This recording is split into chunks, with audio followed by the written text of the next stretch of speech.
예레미야 39장 1에서 18절 말씀입니다. 39장.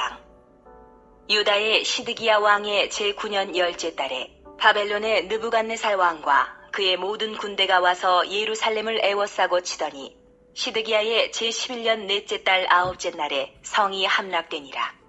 예루살렘이 함락됨에 바벨론의 왕의 모든 고관이 나타나 중문에 앉으니 곧 네르갈 사레셀과 삼갈 네부와 내시장 살스김이니 네르갈 사레셀은 궁중 장관이며 바벨론의 왕의 나머지 고관들도 있더라. 네, 사랑하는 형제 여러분, 6월 17일 토요일 새벽 묵상에 오신 것을 환영합니다. 예루살렘이 마침내 함락되었습니다. 1, 2절. 유다의 시드기야 왕의 제9년 열째 달에, 시드기야 제9년 곧 주전 588년 10월에 포위되어서 약 18개월 후인 시드기야 제11년 11년에 2절에 시드기야 제11년 넷째 달 아홉째 날에 성이 함락되었죠. 주전 586년에 함락된 것입니다. 이로써 약 41년간에 걸친 예레미야의 예언은 정확하게 성취되어서 하나님의 말씀의 신실성을 확증해 줍니다. 사실 예레미야는 이런 날이 임하지 않도록 유다 백성들이 회개하기를 눈물로 호소하며 간청했음에도 불구하고 오히려 예레미야를 박해하여서 비참한 멸망을 맞이한 것입니다. 3절. 바벨론 왕의 모든 고관이 나타나 중문에 앉으니 곧 네르갈 사레셀과 삼갈 네부와 내시장 살스김이니 네르갈 사레셀은 공중 장관이며 바벨론 왕의 나머지 고관들도 있더라.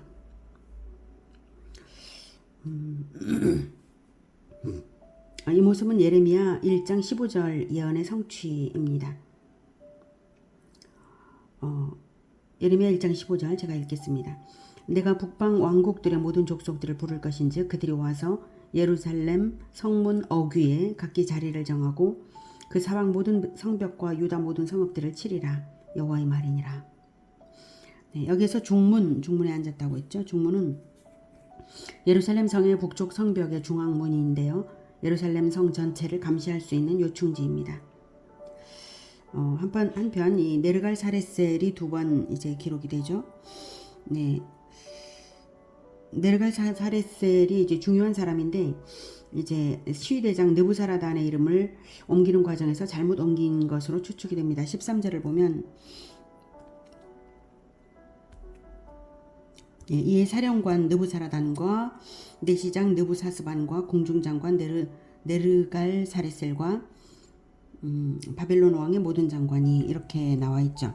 그래서 이 앞부분에 두 번 나온 것 중에 두 번째 네르갈 사레셀이 이 사람이고요. 그 사령관 느부사라단 이 사람을 잘못 기록해서 네르갈 사레셀이라고 두 번 기록이 된 것 같습니다. 이 네르갈 사레셀 느부사라단요. 자, 그래서 여기서 또한 이 살스김 내시장 아까 13절에서는 여기서는 내시장 살스김이라고 되어 있는데 13절에서는 내시장 느부사스반이라고 되어 있어요. 그래서 동일 인물인 것을 알 수가 있습니다. 뒤에 나오는 네르갈 사레셀은 느부갓네살의 신복으로 후에 주전 560년에서 556년 기간에 바벨론을 통치한 왕과 동일 인물로 봅니다. 4절. 유다의 여기서부터 듣겠습니다. 유다의 시드기야 왕과 모든 군사가 그들을 보고 도망하되 밤에 왕의 동산길을 따라 두담 샘문을 통하여 성읍을 벗어나서 아라바로 갔더니 갈대아인의 군대가 그들을 따라 여리고 평원에서 시드기야에게 미쳐 그를 잡아서 데리고 하마 땅 림나에 있는 바벨론의 느부갓네살 왕에게로 올라가매 왕이 그를 신문하였더라.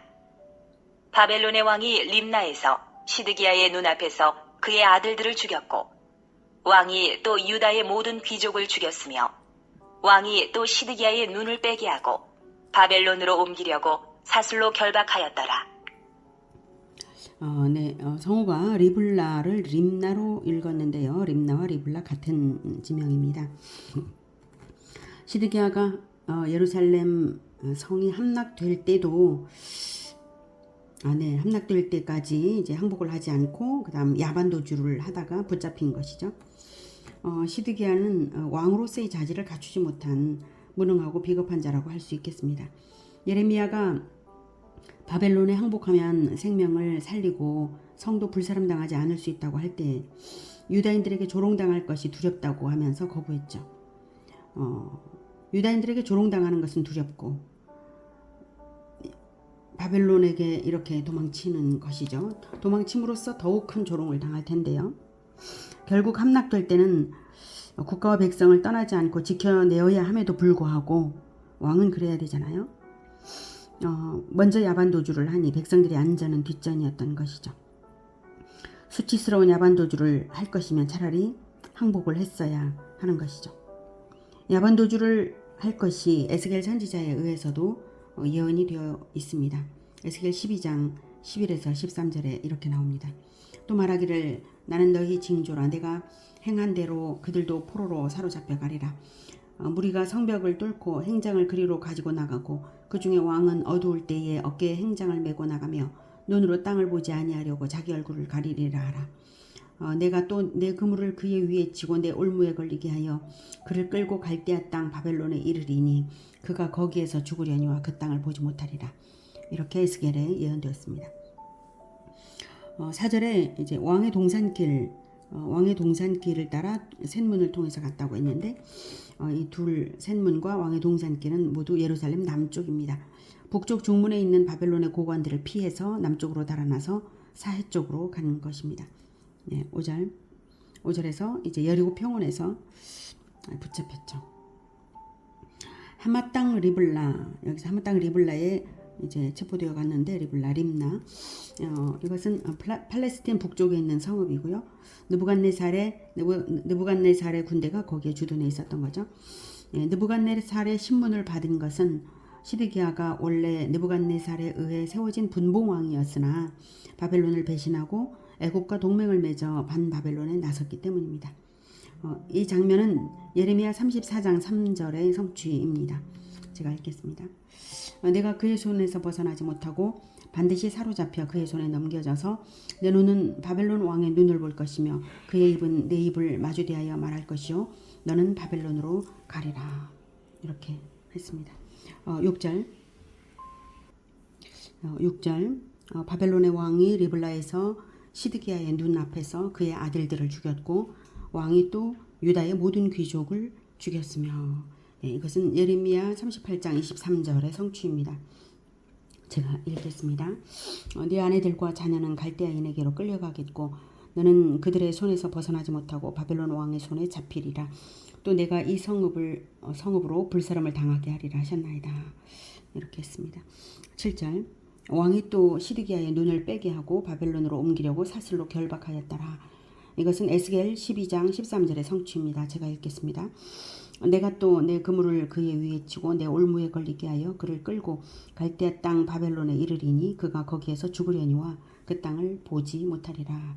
자기 눈으로는 그 땅에 가지만 자기 눈으로는 그 땅을 보지 못한다 라는 예언의 성취죠. 그래서 이제 눈을 뽑힌 것입니다. 8절부터 듣겠습니다. 갈대아인들이 왕궁과 백성의 집을 불사르며 예루살렘 성벽을 헐었고 사령관 느부사라단이 성중에 남아있는 백성과 자기에게 항복한 자와 그 외에 남은 백성을 잡아 바벨론으로 옮겼으며 사령관 느부사라단이 아무 소유가 없는 빈민을 유다 땅에 남겨두고 그날에 포도원과 밭을 그들에게 주었더라. 여러 번 예언한 것처럼 되었고요. 바벨론군은 국가의 재건을 막기 위해 유력한 자들을 죽이고 백성들을 포로로 잡아갔으며 아무 힘이 없는 자들은 남겨두어서 유다 땅을 경작하게 한 것입니다. 재산이 전혀 없는 빈민층은 자신을 억압하는 옛 질서가 무너지는 것을 애석하게 여기지 않으므로 반란의 여지가 적기 때문입니다. 11절 바벨론의 느부갓네살 왕이 예레미야에 대하여 사령관 느부사라단에게 명령하여 이르되 그를 데려다가 선대하고 해하지 말며 그가 내게 말하는 대로 행하라. 이에 사령관 느부사라단과 내시장 느부사스반과 궁중장관 네르갈 사레셀과 바벨론 왕의 모든 장관이 사람을 보내어 예레미야를 감옥들에서 데리고 사반의 손자 아히감의 아들 그다랴에게 넘겨서 그를 집으로 데려가게 하매 그가 백성 가운데에 사니라. 예레미야가 석방되었는데요. 느부갓네살이 유독 예레미야에게 호의를 베풀었던 이유는 예레미야가 바벨론에 항복할 것을 권유하다 감옥에 갇혔던 사실로 인해서 친바벨론파라고 오인해서 석방한 것으로 봅니다. 하나님께서 섭리하셔서 예레미야를 보호하시는 것이죠. 하나님의 약속의 성취입니다. 예레미야 1장 8절에서는 이렇게 말씀하셨습니다. 너는 그들 때문에 두려워하지 말라. 내가 너와 함께하여 너를 구원하리라. 나 여호와의 말이니라 하셨고요. 예레미야 15장 21절에서도 내가 너를 악한 자의 손에서 건지며 무서운 자의 손에서 구원하리라. 이렇게 약속한 대로 하신 것입니다. 한편 바벨론 군대가 하나님께 불순종한 유다인들에게는 심판의 도구로 쓰였지만 예레미야에게는 구원의 도구가 되는 역설적 상황이 일어나고 있는데요.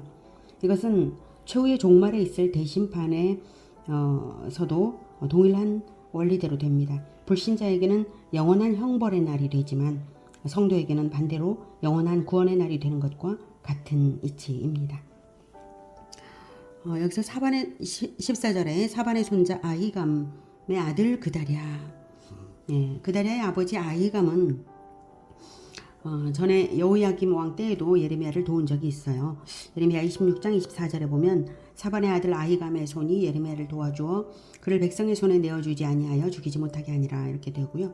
또 이 그다랴의 할아버지 사반은 요시야 왕의 종교개혁 운동에 적극 동참한 인물이었습니다. 열왕기하 22장 11, 12절에 보면 왕이 율법책의 말을 듣자 요시야 왕이죠. 요시야 왕이 율법책의 말을 듣자 곧 그의 옷을 찢으니라. 왕이 제사장 hil기야와 사반의 아들 아히감과 미가야의 아들 악볼과 서기관 사반과 왕의 시종 아사야에게 명령하여 이르되 이러면서 이제 개혁에 대한 명령을 이제 시작했던 것입니다. 이런 가문이었다는 거죠. 그다랴가. 그다랴는 예루살렘 함락 후에 느부갓네살에 의해 유다의 총독으로 임명되기도 합니다. 자, 이제 15절부터는 시위대 뜰에 갇혔을 당시 받은 말씀으로서 예레미야를 진흙구덩이에서 구출해 주었던 에벤멜렉에 대한 하나님의 약속입니다. 예레미야가 감옥들에 갇혔을 때에 여호와의 말씀이 그에게 임하니라. 이르시되 너는 가서 구수인 에벤멜렉에게 말하기를 만군의 여호와 이스라엘의 하나님의 말씀에 내가 이 성에 재난을 내리고 복을 내리지 아니하리라 한 나의 말이 그날에 내 눈앞에 이루리라. 여호와의 말씀이니라. 내가 그날에 너를 구원하리니 내가 그 두려워하는 사람들의 손에 넘겨지지 아니하리라. 내가 반드시 너를 구원할 것인즉 내가 칼에 죽지 아니하고 내가 노량물같이 내 목숨을 얻을 것이니 이는 내가 나를 믿었음이라. 여호와의 말씀이니라 하시더라. 네, 이 말씀은 예레미야가 에벤멜렉에 의해 구출된 직후에 언급되어야 했는데요. 이제야 기록을 하는 것은 아마도 에벤멜렉이 하나님의 약속대로 구원받았으므로 그것을 확인 차원에서 이참에 기록한 것으로 보고요. 또한 하나님을 경외하지 않는 자의 처참한 운명과는 달리 하나님을 경외하며 선행을 한 자에게는 이렇게 구원을 베푸신다는 것을 대조적으로 보여주기 위해 이참에 기록한 것으로 봅니다. 중요한 것은 하나님께서 구원해 주시는 이유입니다. 이는 내가 나를 믿었음이라. 즉 하나님은 사람의 마음을 다 들여다보심으로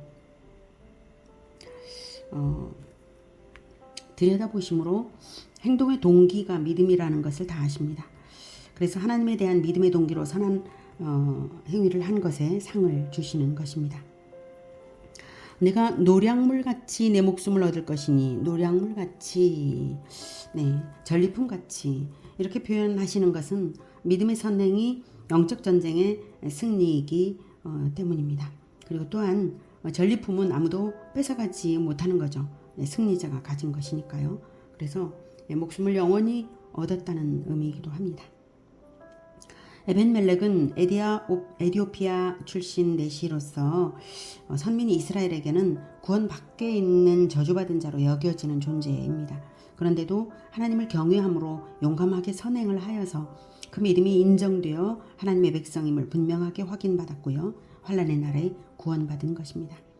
오늘은 예루살렘 함락의 날에 극명하게 대조되는 운명을 통해서 어떤 사람들이 진정 하나님 편이고 보호되는 자들인지를 보았습니다. 인간의 시선을 두려워하고 자기 안전을 자기 힘으로 지키려는 자들이 안전한 것이 아니라 하나님을 경외하여서 용감하게 하나님의 말씀을 지켜 행하는 자들이 안전하고 복된 것입니다. 하나님의 진리가 점점 외면되는 세태 속에서도 끝까지 꿋꿋하게 하나님의 말씀의 도리대로 전도와 선행을 적극적으로 행하는 우리 모두가 되기를 기원합니다. 기도하겠습니다. 하나님, 역사의 주인이시고 또 모든 사람을 다 아시는 하나님, 하나님께서 역사를 주관하시며 이끌어가고 계십니다. 그리고 또한 모든 사람의 마음을 아심으로 그 마음의 진정한 동기대로 행한 선행에 상 주시고 또 악행을 심판하십니다. 하나님, 우리는 하나님께서 주신 말씀의 진리대로 행하겠습니다. 오직 하나님을 믿음으로 행하겠습니다. 늘 우리를 붙잡아 주셔서 영적 전쟁의 승리자가 되게 하여 주시옵소서. 그리고 끝까지 마지막 심판 때까지 승리자의 길에 서게 하여 주시고 마침내 하나님의 보호하심과 복주심으로 말미암아 하나님께 영광 돌려드리는 우리 모두가 되게 도와주시옵소서. 예수님의 이름으로 기도드립니다. 아멘.